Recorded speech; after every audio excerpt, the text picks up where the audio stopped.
It was good to be back in the wilderness again, where everything seems at peace.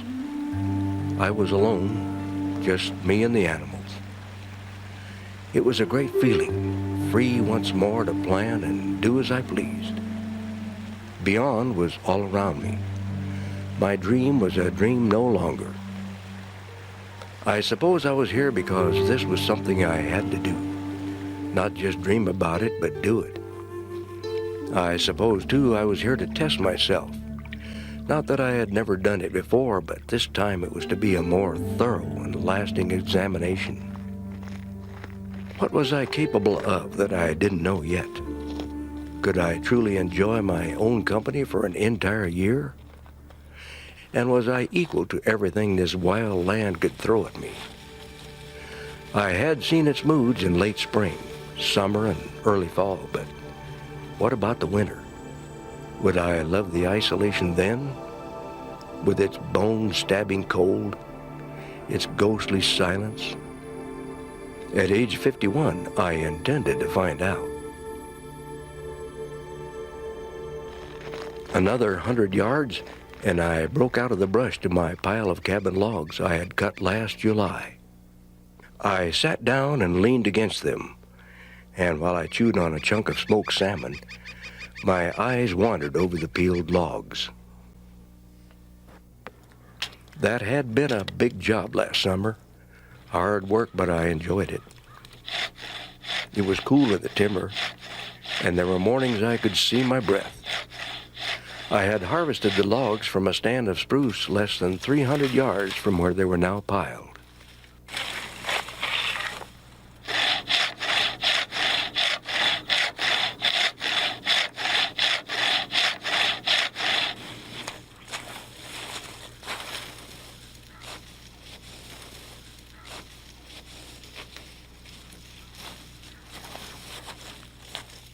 The logs were a great deal lighter now than they were then, and could be handled easily enough.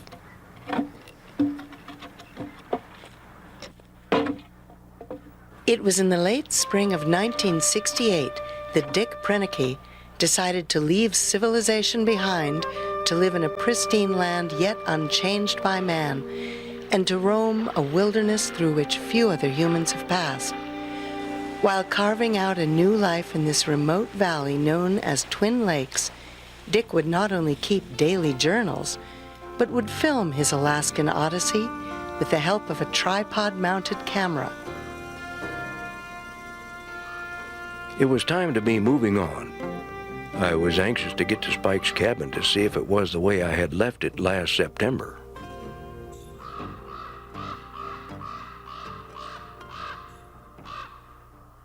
About 500 yards more through the spruce and the willow brush, and there it was. Its weather-grade moose antlers spreading just below the peak of the roof, a tin can on its stovepipe, and its windows were boarded up. The cabin had everything needed to set up housekeeping until my own cabin was completed. A good stove, 2 bunks, and a roof that didn't leak.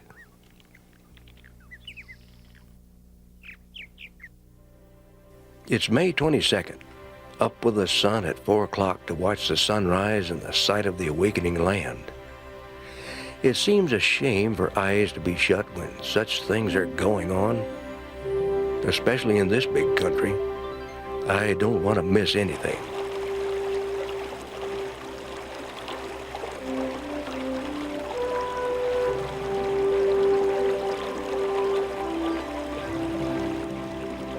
Today I would hike the 5 miles down to the lower lake to pack my third and last load of gear, my tools with which to build my cabin. This time with the binoculars along, I would have an excuse to stop now and then and glass the slopes for game.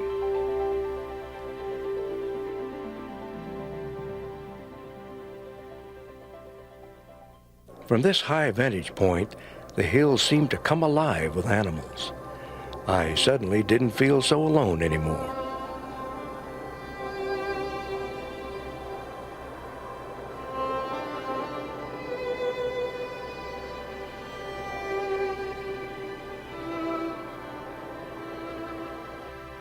almost noon before I got back to the cabin. The rest of the day I devoted to my tools. I carved a mallet head out of a spruce chunk, augered a hole in it, and fitted a handle to it. This would be a useful pounding tool, and I hadn't had to pack it in either.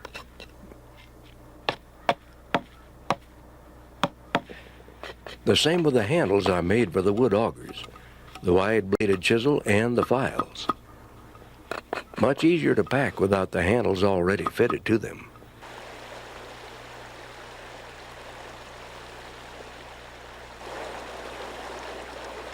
Hope Creek has cut a big opening into the lake ice. Was it too early to catch a fish? I took the casting rod along to find out. It didn't take long. After several casts, it happened with the suddenness of a broken shoelace. I slid the 19-inch trout onto the stones. Fish with my beans tonight.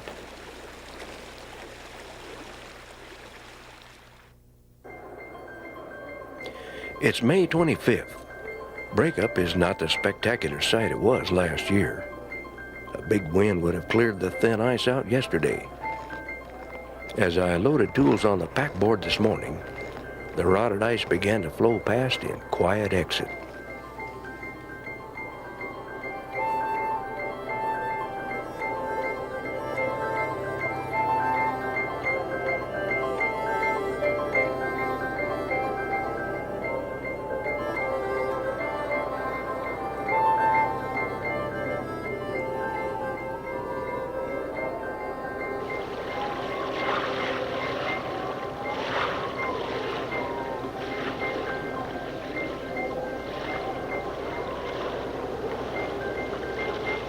When you have miles and miles of lakefront and picture views to consider, it's difficult to select a building site.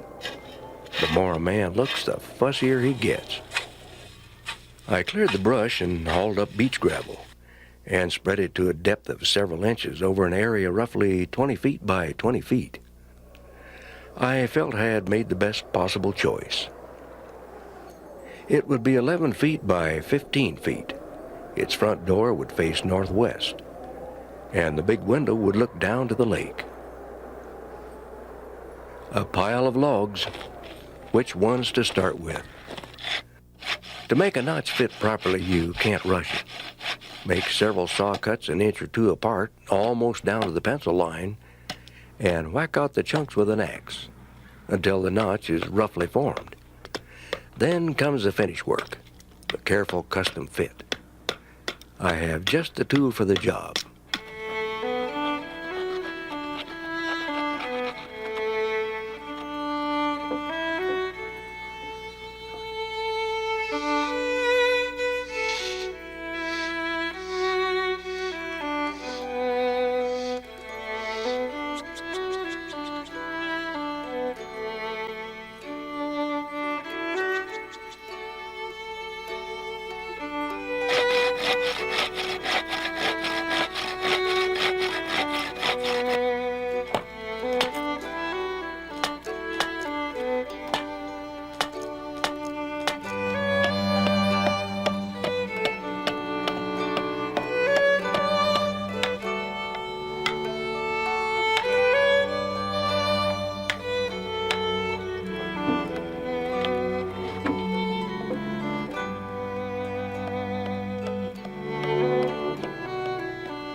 One log in particular required considerable hewing to straighten it. I must say white spruce works up nicely with an axe and draw knife.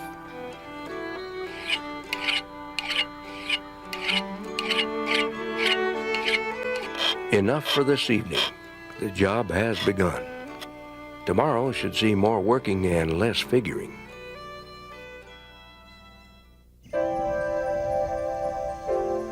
It's May 29th.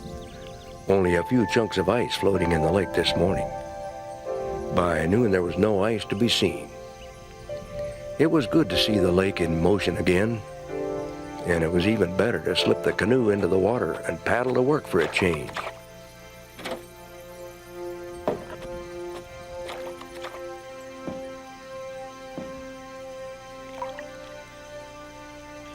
I glided silently along over a different pathway.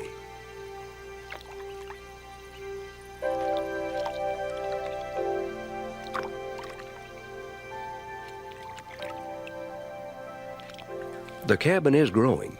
28 logs are in place. 44 should do it, except for the gable ends and the roof logs. It really looks a mess to see the butts extending way beyond the corners, but I will trim them off later.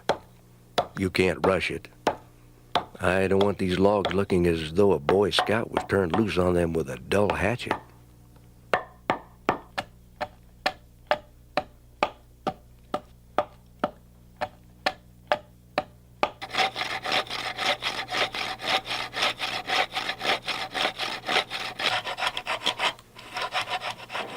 I was making good progress today when I heard a plane. It was Bay Ballsworth. I watched the plane glide in for a perfect landing on the calm lake.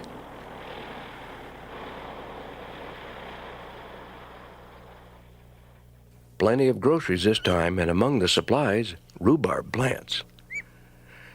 They should be put in the ground right away. I found the frost about 4 or 5 inches down.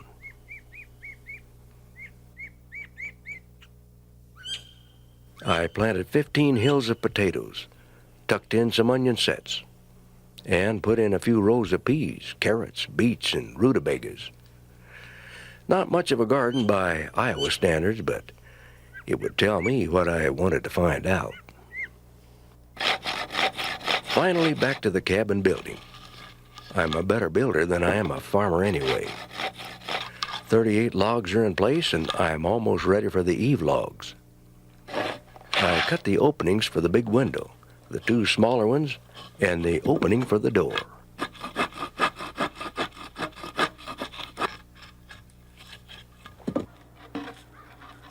Five logs were very special. These were the 20-footers, which along with the gable ends would be the backbone of my roof. 2 would be eave logs, 2 would be purlin logs, and the last and the straightest would be the ridge log. As it stands now, the cabin looks as though logs are sticking out all over it, like the quills of a riled porcupine.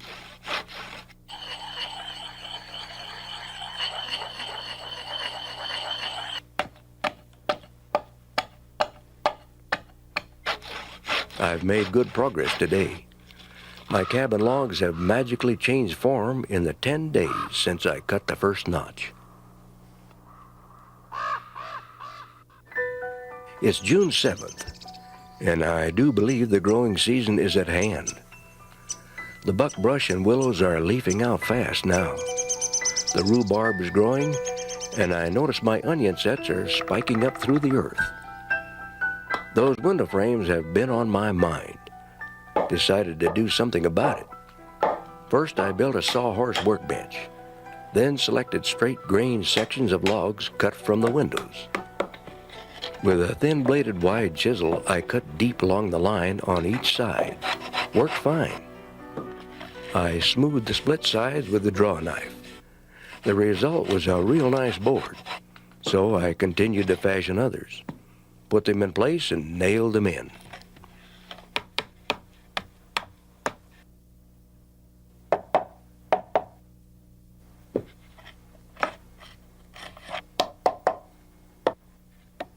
I finished the day cleaning the litter of wood chips.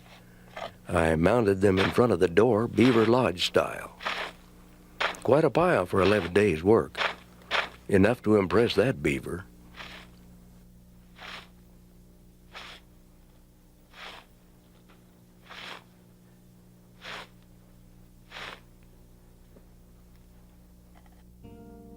It's June 9th. Today would be a day away from the job of building. I'll look for the pole timber for the roof up lake.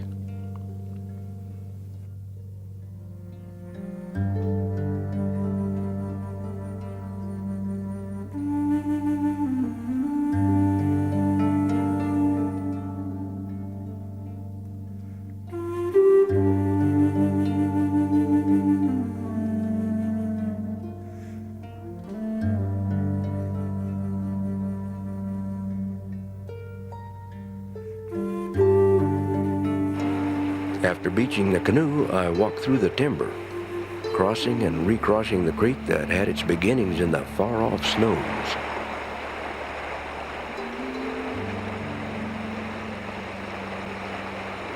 Good piles were not as plentiful as I figured, and I worked steadily to get 48 out and packed to the beach by noon. The mosquitoes were out in force. To peel the poles, I made a tripod of short sticks on which to rest one end and put the draw knife to work. I rafted them up and moved them down the lake to my beach. A good pile, but I doubt there will be enough.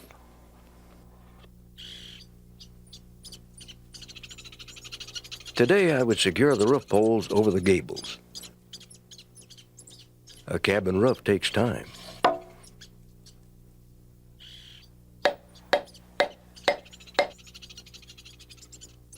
Soon I will be ready to saw the ends and fill the slots between the pole butts under the eaves.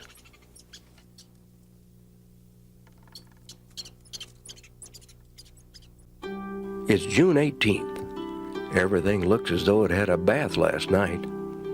Must have been a good shower, and I never even heard it.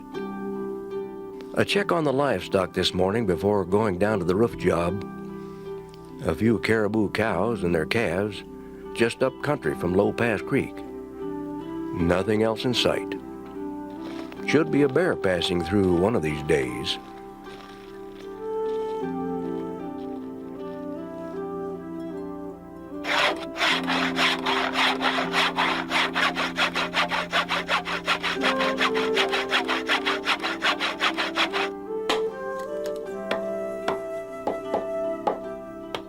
These fillers should be called squirrel frustrators. Give those characters an entrance, and they can ruin a cabin. I finished filling the slots between the roof poles and caulked joints with oakum. I chinked around the blocks on the outside.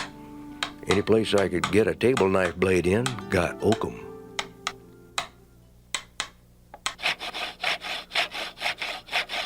Next was a job I had been thinking about, a countertop.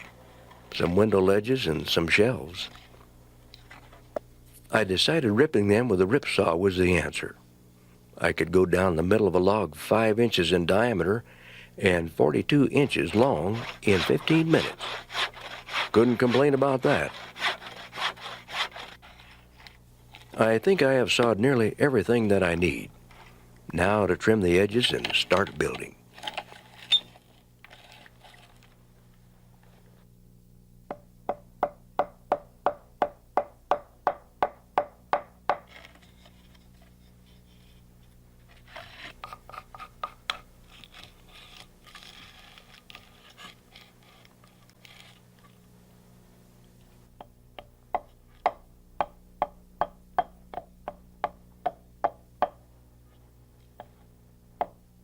I need a fish for supper, so I took the fly rod down to Hope Creek.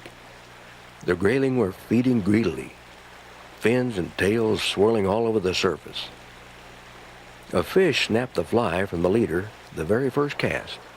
A handsome grayling, 17 1/4 inches long, enough for my needs. It's July 2nd. After a peaceful trip down lake, I located 10 seasoned spruce stumps. I was anxious to try making hinges for the door.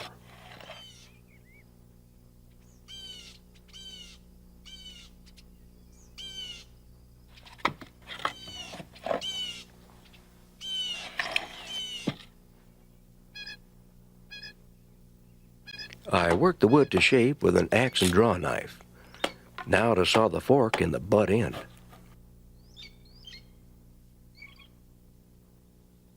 "45 minutes and I had half my hinge made. Not bad."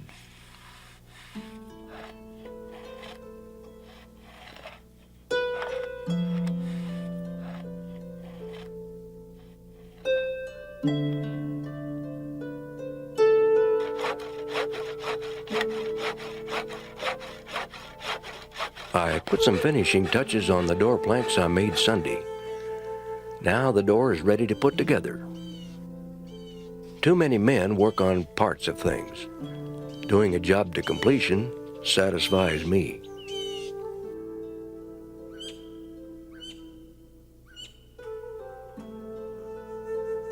My roof poles are still too wet for the tar paper, so I will work on my double-deck bunk. 4 posts with 2 rails on each side and 2 large and 2 small on each end. I augered 1.5-inch holes and trimmed the rail poles to fit.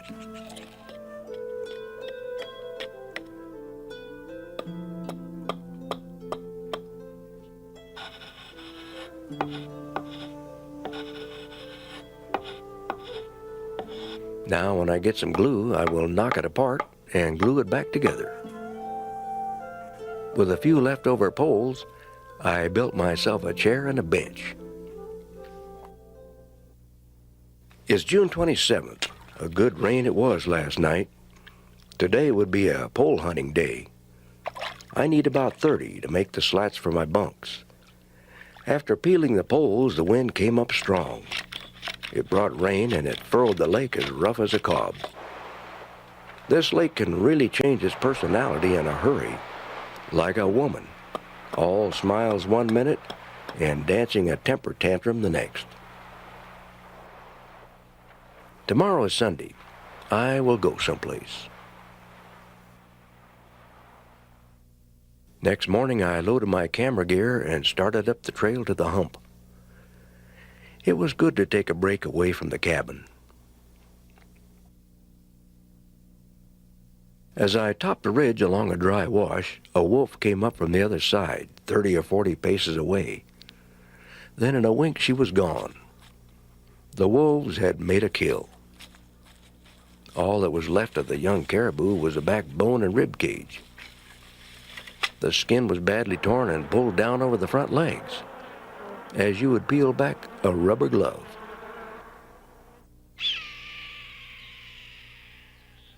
It looks like the wolves aren't the only problem the caribous have. What was a bull caribou doing down there where not a breath of air was stirring?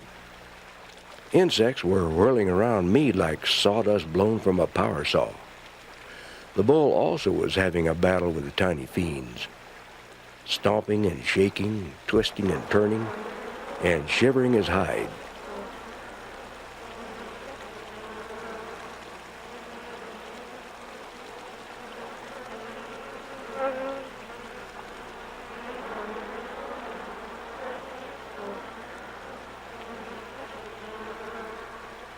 He would lie down and get back up again. No rest at all. Why doesn't he climb to a breeze or take a swim?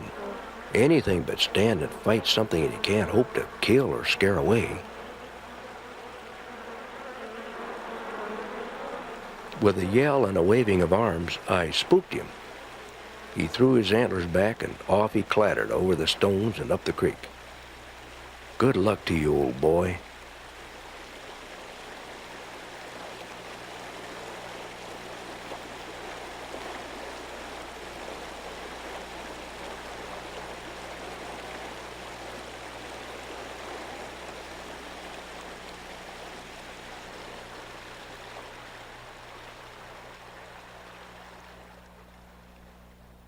It's July 3rd, a cool, damp morning with fog coming off the slope like the smoke from many campfires.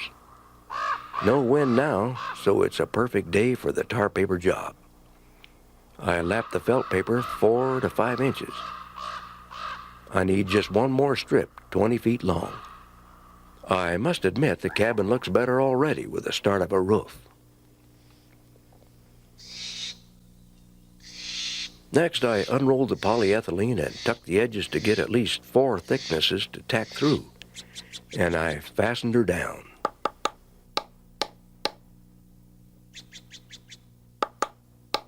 Next, I built a carrying rack for the moss. I filed the blade of my round point shovel, and I was ready for the moss cutting detail. I cut out rectangles about 18 inches by 36 inches and 8 inches thick. 2 chunks double-decked on the rack made a good load.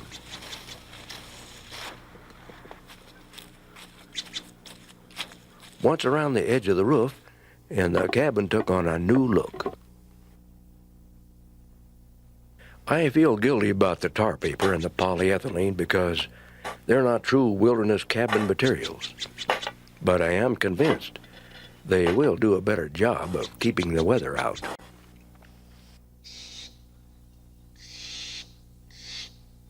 It seems I have cleared 2 acres of moss, and still the roof isn't covered. A beautiful, still evening.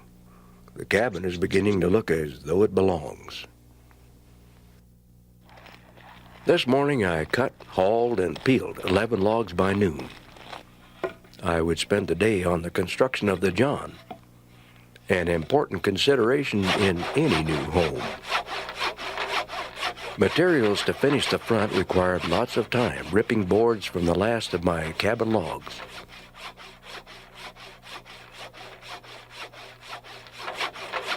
It was 12 o'clock when I finished the last cut. 4 boards would make the door, and the 5th would make cleats to hold it together.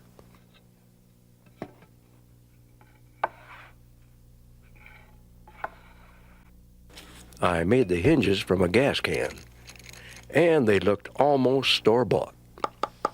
And then the final touch, saw out the crescent, and the John was done. July 23rd, a day to hang the door. I put the door into the opening and fastened the top and bottom hinges. I checked and rechecked my hinges to see that they were in line. I pulled the hinge pins, set the door on the edge, and sawed it nearly through for a Dutch door, which I intended it to be. I daubed on some glue and nailed it fast.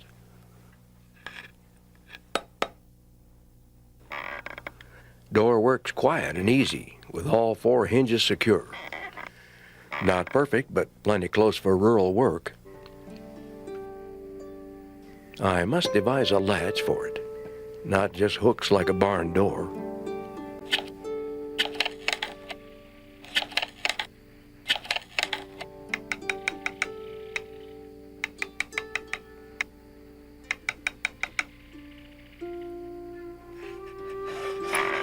All I needed was a lock. I would like to see a bear try to figure this thing out. But I suppose he would just solve the problem by wiping the door clean from the wooden hinges. After finishing the latch, I went blueberrying up on the cowgill bench. I found a good patch. I fear the blueberries really took a nipping with a heavy frost not so long ago. I find some berries big and healthy, but many are small and shriveled. When my can was nearly full, I had noticed a movement across the creek. Something yellow and brown. A big bear not 50 yards away. I think I picked the wrong blueberry patch.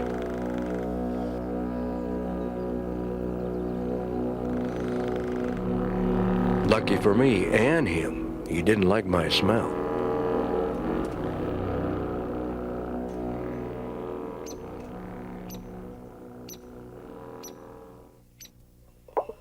July 31st, a tin bending day. Made a water bucket, a wash pan, a dish pan, a flour pan, and storage cans. My cabin kitchen is shaping up.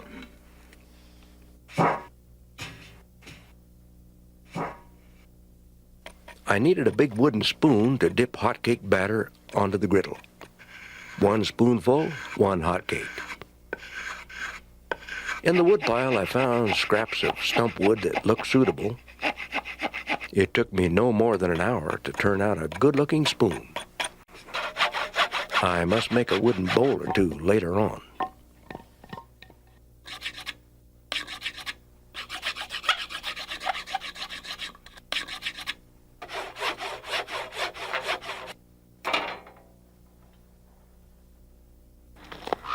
Today is the big day. I will load all my remaining gear into the canoe and paddle down to my new home.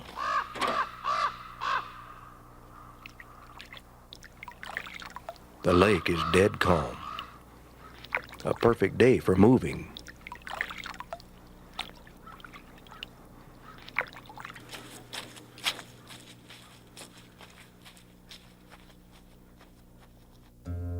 Everything found its place, and there was lots of room for everything. Not a cluttered look at all. 5 inches of foam rubber on my new bunk will make it just about right. I can hear Hope Creek real plain. That will be a pleasant sound to go to sleep by. And the view from my window isn't too bad either. Best sleep in a long time. The sound of the waves lapping the gravel beach and the never-ending rustle of Hope Creek. No better sleeping pill. The woodpile needs attention. I must drop a few spruce snags and buck them into sections. Dry standing timber makes the best firewood.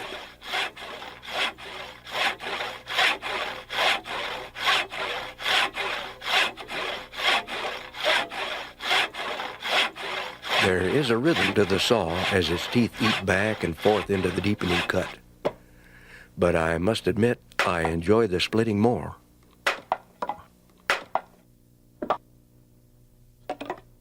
I heard a plane. It was Babe at last with supplies. He had brought in some fresh groceries that needed refrigeration. I had dug down a foot into the moss just yesterday and found frost, and lined the hole with a gas can box. The thermometer in my cooler box under the moss reads 40 degrees, and here it is close to 80 degrees today. While cultivating the garden, I rolled out a few potatoes that looked like walnuts. Not record breakers for size, but they had real smooth skins. The crops to grow at Twin Lakes are potatoes, rhubarb, lettuce, onions, and radishes. My green onions look pretty respectable. I am getting hungry for a fish. After many casts at the mouth of the Hope Creek, I was onto one. I worked him in easy, for I was fish hungry and I didn't want to lose this lake trout.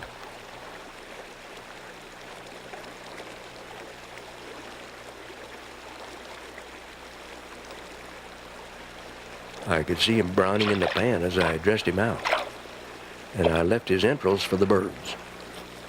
Fried potatoes, onions, and fish. You can't beat that. Time to take a break away from the cabin. I would go up high today. There were many bands of sheep, ewes, and lambs scattered here and there. I spotted 6 big rams on Black Mountain. 2 had better than a full curl. A man could lose himself up here. One bad step and I would keep right on going down the mountain. But risk now and then is good for a man. One misstep here, and a man would have to settle with the Lord right here on the mountain.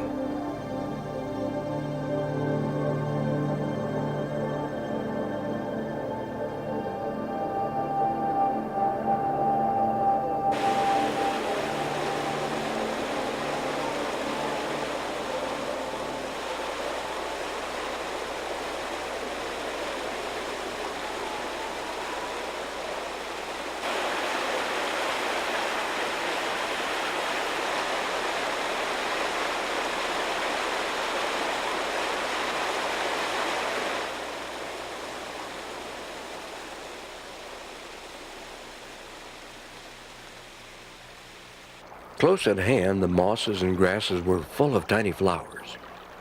It is another world of beauty. The more I see as I sit here among the rocks, the more I wonder about what I am not seeing.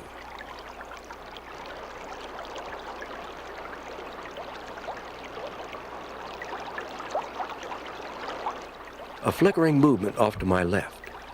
The stones seemed to move and turned into a mother ptarmigan and her brood. The young were just as camouflaged as the mother in her plumage of summer. They were feeding, huddled like chickens as they worked along the slope.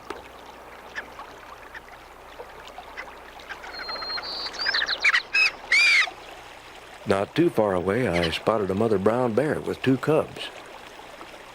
It was probably the same family I had seen at different times during the spring. She was rounded out like a cask. Must be lots of vitamins along those slopes.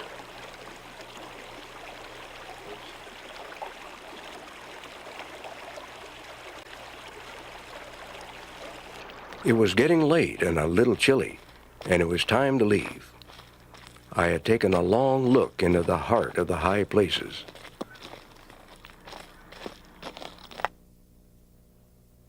It's September 6th. This would be the morning to start the fireplace. I had been packing flat stones from the bed of Hope Creek for the past few days.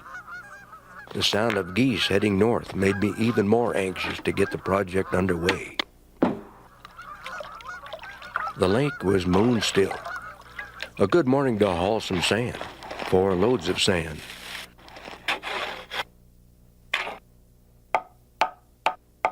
I won't cut that hole in the back of the cabin too high until I find out how this rock laying is going to go.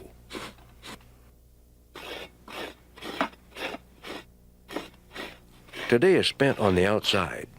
The chimney is a good 12 inches high and 9 inches thick.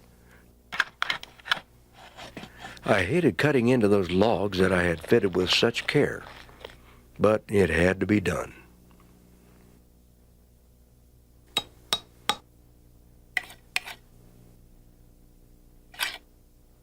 It's September 8th. I roughed out my arch today with my axe, and then finished it off with a jack plane.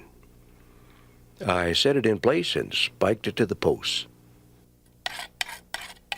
All my stones in front of the fireplace have been collected in my travels up and down both lakes, the high country and the low. So they are representative of the entire area.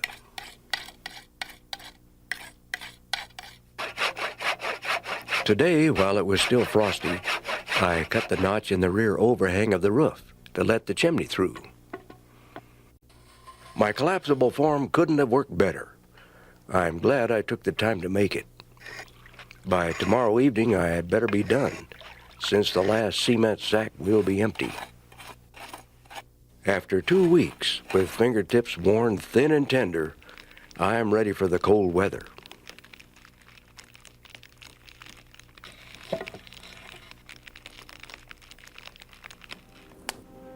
This new day is clear, calm, and 28 degrees.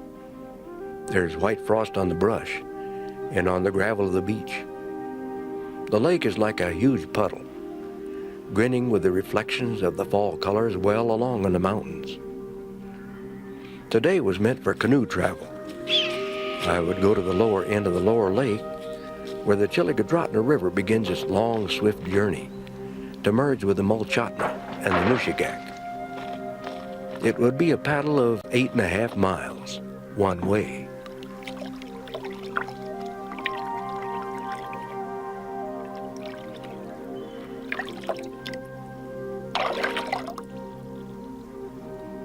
It was a joy to travel the Flag Lake. I dug the paddle deep and the canoe slid along easily, furrowing ripples to either side. Near the lower end of the lake, I spotted a fine caribou bull. He was acting strangely. When I saw him wade into the lake, it dawned on me. He wanted to cross to the other side. The race was on. He would show me how fast a bull caribou can swim. I didn't want to get too close in case he turned on me. He could overturn my canoe with no trouble. Maybe he figured he couldn't get rid of me on land, so he did what he would have done with a wolf in pursuit. Take to the lake, swim, and lose the enemy.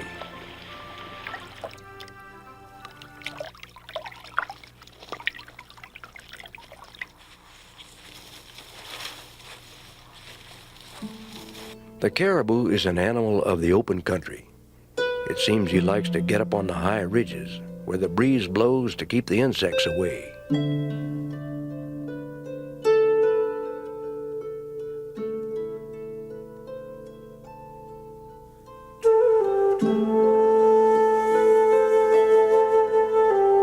The bull moose, which I haven't seen much of all summer long, doesn't seem to fear me or much of anything now. After several hours of violent thrashing and destroying a patch of willow bushes, the bull was freed from the blood-covered velvet-like material. It seems this time of year the bulls lose all their good sense during the rutting season and come right out in the open, afraid of nobody. And that's when hunting season opens. And that's the end of him.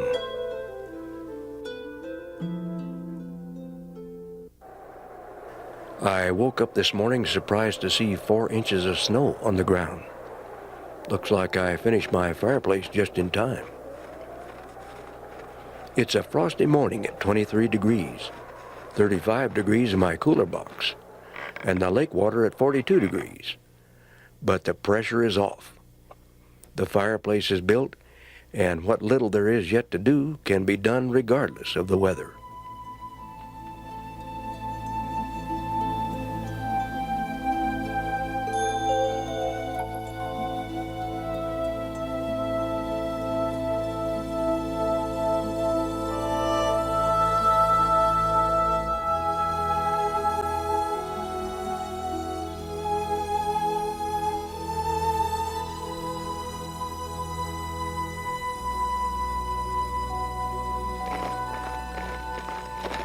It's the end of September now, and if I was going to stay the winter, I would need more meat.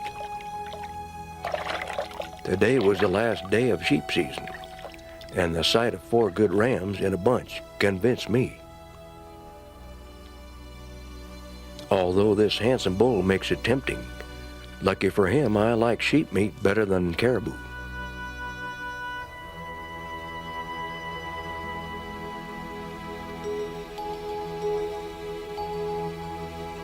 I opened and closed the season with 1 shot. The search for meat is over. I hated to see the big ram end like this, but I suppose he could have died a lot harder than he did. The pelt must have weighed 100 pounds when I dragged it from the water. Nearly all the blood had soaked out of the beautiful white hide. I put my smoker into operation, and I kept it going all day.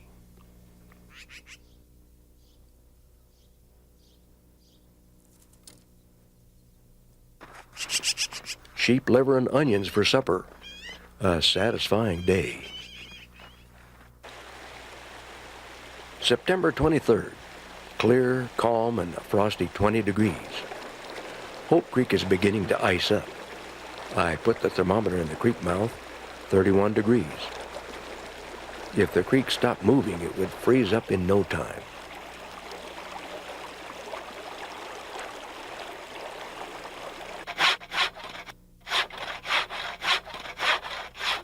Today, I would cut wood to build up my supply. This business of taking wood out of savings bank and putting none back has been bothering me to no end. Plenty of meat hanging from the meat tree, plenty of wood, my cabin tight and warm. I looked forward to freeze up.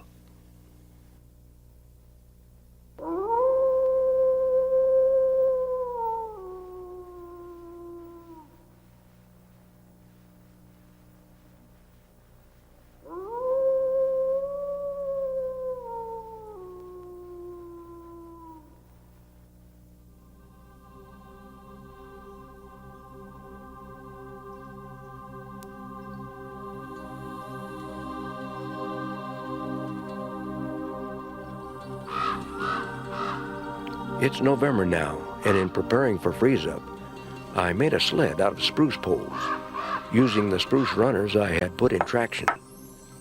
The frame was held together with pegs and short pole bracings. I planed the runners smooth and painted them with a film of wood glue.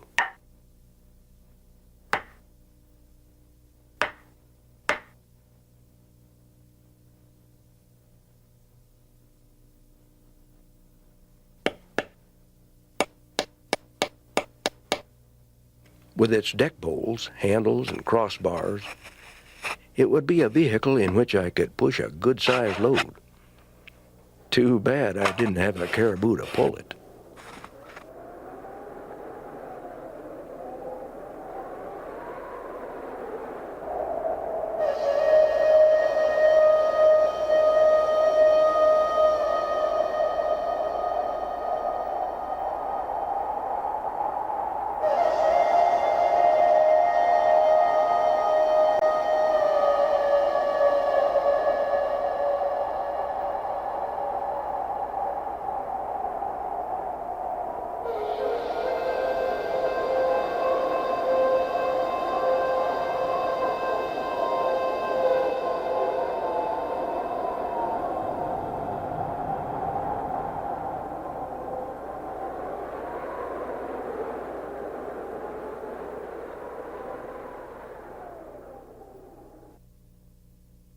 dead calm and 0 degrees. The wind and snow died during the night. It's important that I keep my pathway to the lake open.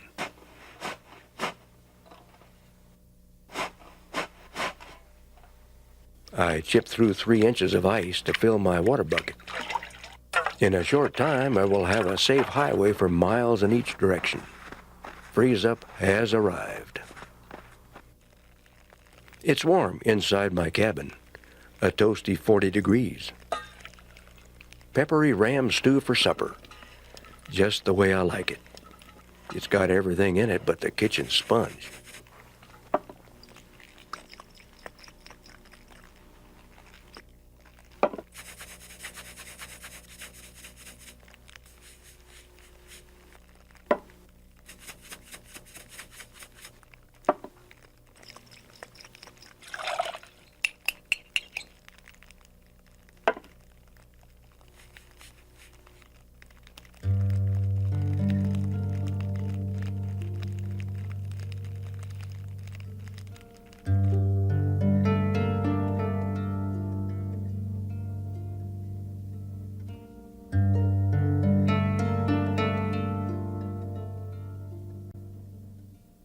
Dead calm and 0 degrees. The lake ice has increased 1 inch in 24 hours. It took 1 hour to the gravel bank of the connecting stream. Not quite as fast as paddling. I saw big wolf tracks in the drifted snow. Then I saw many more wolf tracks. A bad sign.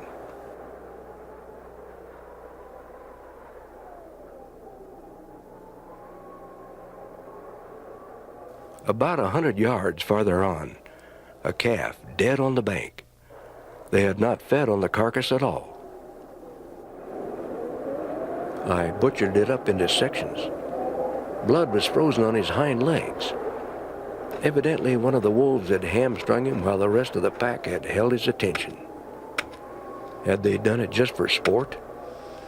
Suddenly, the wolves lost a few points with me. I loaded up the sled and headed for home. I chopped off a chunk of moose hindquarter. The meat shattered like ice. The magpies soon took command, but there will be plenty for all.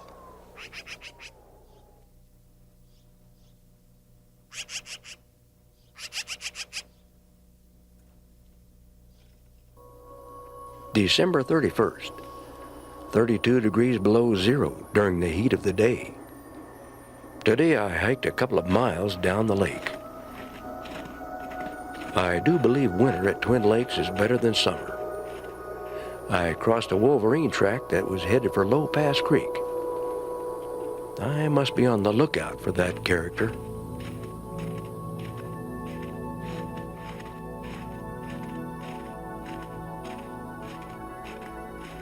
On such a trip, snowshoes are a must. With no wind, I could travel all day in minus 45 degrees and be comfortable. It is warmer on top of the pass than it is along the lake. Moisture must make the difference. My face and fingers felt the bite and the cold as soon as I reached lake level.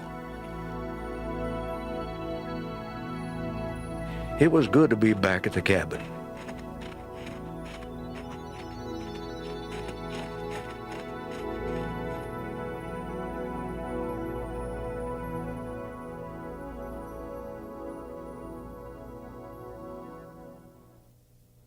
January 2nd, 45 below, a land without motion.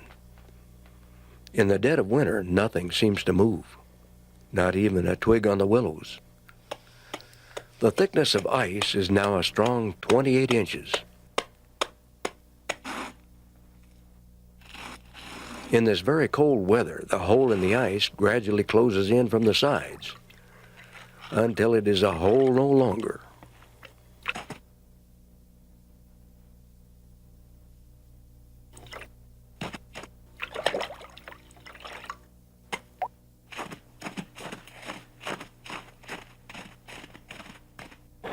January 9th, what do you know? Here comes Babe in the tea-craft on skis.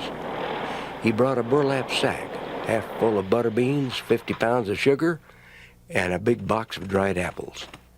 Also some mail. He also brought me 2 pairs of heavy socks that his wife Mary had knitted for me. It was just like Christmas.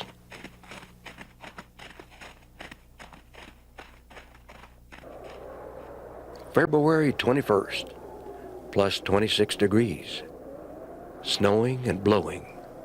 27 inches of snow on the level. My snow shovel works well.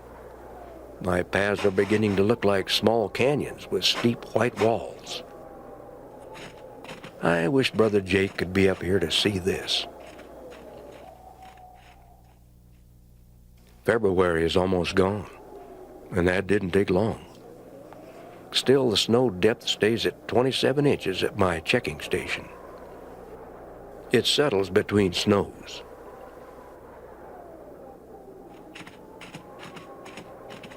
On the way back to the cabin, I cut across the Wolverine track, the one that's been eluding me for so long. And then there he was, the one with the ferocious reputation.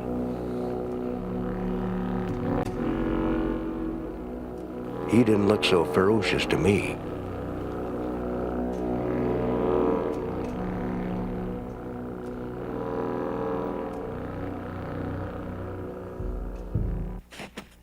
It's very warm in the sun, but cool in the shadow of the mountain as I snowshoed back to the cabin. The end of March. The sun was warm and the eaves dripped. I do believe the days of snow and ice are numbered. On one of my trips, I had noticed a huge burl on a dead spruce tree. Today I would go back and salvage it. I slabbed it with a 4-inch cut next to the tree. The cap would be about 7 inches deep, and perhaps from that I would carve a bowl. 2 slabs on the packboard, and in for lunch. The slabs will make interesting tabletops. After lunch, I dumped the 2-pound coffee can of cranberries I had picked into a pan to cook them in their own juice. A fistful of sugar was next, followed with a shot of corn syrup. When the mixture cooled, I poured it off into empty bottles. Now those sourdough pancakes would have an elegant topping in the morning.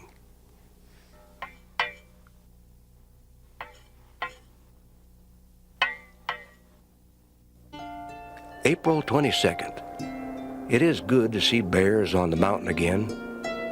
A mother and 2 fine-looking cubs. Good company for a man out here. Most people would think a bear den to be a smelly place.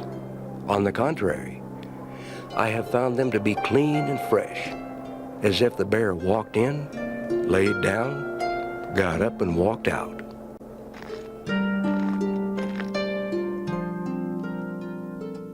With the receding snow, the caribou are starting to show themselves again. And I'm sure the wolves are not too far behind. There are many ptarmigan in the willow flats. The roosters are full of cackle, and they are fast coming out of their winter plumage.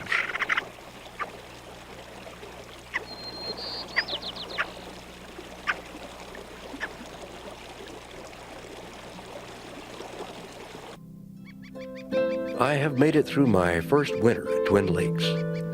With the arrival of spring, it feels good to get back to work on the projects that have been on hold.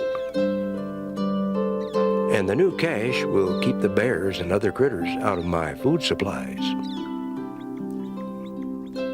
Dick Prenneke would spend the next 35 years alone in the wilderness, carefully documenting life at Twin Lakes until 1998. At the age of 82, Dick decided that the minus 50 below winters were becoming too much of a chore, and it was time to leave this one man's wilderness. Dick has since formally entrusted his homestead to the Park Service of Lake Clark National Park. His cabin will be maintained as a historic site, and he may return to stay in it at any time he wishes. And while he may not make the trip physically again, his spirit will always linger in the perfect notches of his logs.